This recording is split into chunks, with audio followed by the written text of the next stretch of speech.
नमस्कार, स्वागत है आप सभी का हमारे चैनल डेली हेल्थ टिप्स पर। आज हम बात करने वाले हैं सीपीआर के बारे में, यानी कार्डियो पल्मोनरी रिससिटेशन। आइए जानते हैं इसके बारे में। हृदय रोग आज दुनिया में असमय होने वाले मौतों की एक बड़ी वजह बन चुकी है। एक अनुमान के मुताबिक भारत में प्रति वर्ष करीब 20 लाख लोग हार्ट अटैक यानी हृदयघात और दिल का दौरा झेलते हैं। कई प्रकार के हृदय रोगों में कुछ जन्मजात यानी कॉन्जेनाइटल भी होते हैं, लेकिन अधिकांश हृदय रोग समय के साथ विकसित होते हैं। हमारी अनियंत्रित जीवन शैली इसका एक बड़ा कारण होती है, इसलिए इन्हें लाइफ स्टाइल डिजीज भी कहते हैं।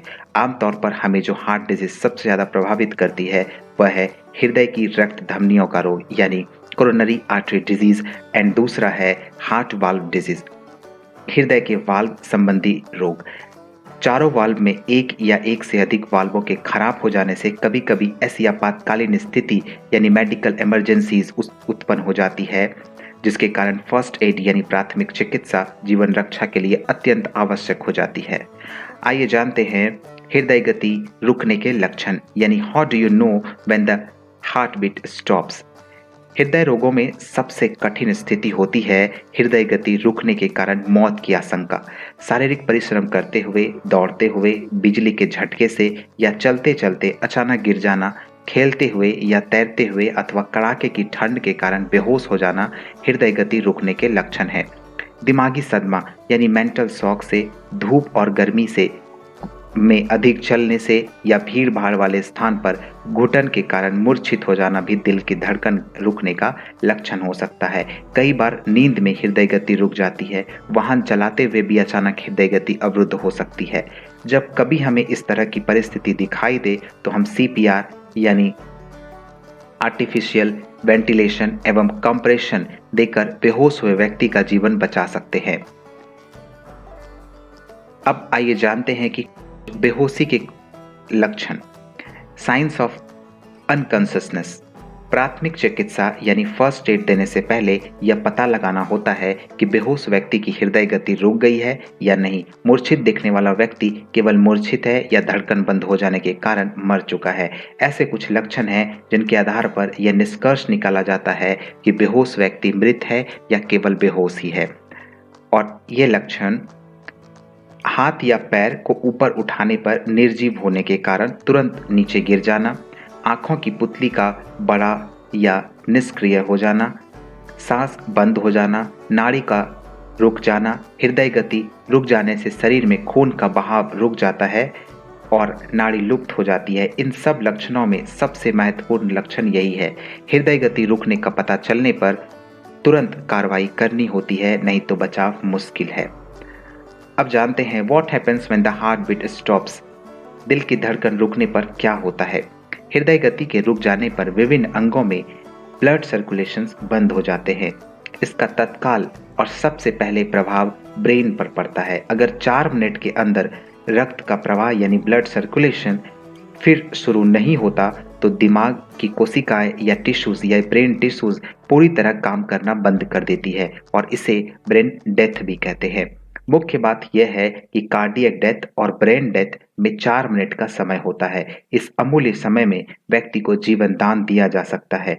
इसके बाद जीवन बचा पाना मुश्किल हो जाता है और अगर प्राण की रक्षा हो भी गई तो उस व्यक्ति के मस्तिष्क का पूर्व स्तर कभी लौट कर नहीं आ पाएगा।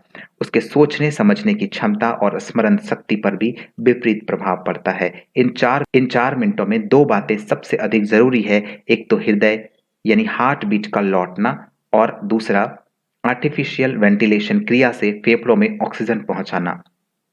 हमें इन दोनों कार्यों को साथ साथ करना होगा, जिसे मेडिकल भाषा में कार्डियोपल्मोनरी रिससिटेशन कहते हैं, यानी सीपीआर कहते हैं। सीपीआर के कुछ स्टेप्स होते हैं, आइए जानते हैं उसके बारे में। बीमार व्यक्ति से पहला है रोगी को तुरंत धरती पर या धातु या लकड़ी के पलंग पर लेटा दें, या ध्यान रखें कि पलंग या बेड स्प्रिंग वाला या गद्देदार नहीं होना चाहिए, नहीं तो आगे के प्रयास बेकार हो जाएंगे। फिर रोगी के सर को पीछे की ओर ले जाएं और ठोड़ी यानी चिन को ऊपर उठा लें। कभी कभी व्यक्ति की छाती की हड्डी के निचले भाग पर जोर से कंप्रेशन करने से हृदय गति लौट आती है। इसका पता नब्ज जांचने से लग जाएगा। अगर इस विधि से सफलता ना मिले तो तुरंत बाएं हाथ की हथेली को सीने के बीच की हड्डी यानी स्टर्नम के निचले भाग पर फैला कर रखें। फिर दाएं हाथ की हथेली को बाएं हाथ के ऊपर 90 डिग्री के कोण से रखें। फिर सीने की हड्डी को झटके से नीचे दबाएं जिससे यह 5 सेंटीमीटर नीचे चली जाए। फिर झटके से इन पर हाथ का दबाव हटा लें। हाथों को सीने पर से बिल्कुल भी हटाना नहीं चाहिए। इस तरह की प्रक्रिया में 1 मिनट में 30 बार करनी चाहिए, क्योंकि इसके इसके साथ ही आर्टिफिशियल वेंटिलेशन क्रिया भी अति आवश्यक है।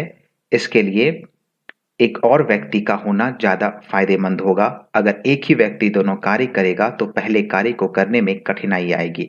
इस प्रक्रिया में आर्टिफिशियल वेंटिलेशन देने वाला व्यक्ति जोर से सांस लेकर अपने फेफड़ों में पूरी हवा भरता है, फिर अपना मुंह पीड़ित व्यक्ति के मुंह पर रखकर श्वास उनके मुंह में छोड़ देता है। इस दौरान ध्यान रखें कि पीड़ित व्यक्ति की नाक अपने अंगूठे और पहली उंगली से बंद रखें, लेकिन उसका मुंह खुला रहे। सांस छोड़ने का यह काम 1 मिनट में 15 बार करना होता है। ये दोनों कार्य करते हुए रोगी की नाड़ी परीक्षा यानी पल्स रेट पर जांच करते रहना चाहिए। अगर हृदय या हार्ट बीट पुनः आ गया हो तो नाड़ी में रक्त प्रवाह यानी ब्लड सर्कुलेशन सामान्य रूप से होने लगेगा। रोगी की आंखें खुल जाएगी और वह इधर-उधर देखने लगता है। उसकी श्वास प्रक्रिया स्वाभाविक रूप से चलने लगती है। यह शीघ्र निर्णय लेने, ठंडे दिमाग से काम करने और परीक्षा की घड़ी होती है। डॉक्टर के पास मरीज के पहुंचने तक हृदय की यह प्राथमिक चिकित्सा यानी फर्स्ट एड करते जाना चाहिए। थोड़े से प्रयास से सरल प्रक्रियाओं का अभ्यास किया जा सकता है और पीड़ित व्यक्ति की जीवन रक्षा की जा सकती है। धन्यवाद। अगर आपको हमारा यह वीडियो अच्छा लगे तो प्लीज़ लाइक करें, सब्सक्राइब करें और चैनल के बेल आइकन को भी दबा लें।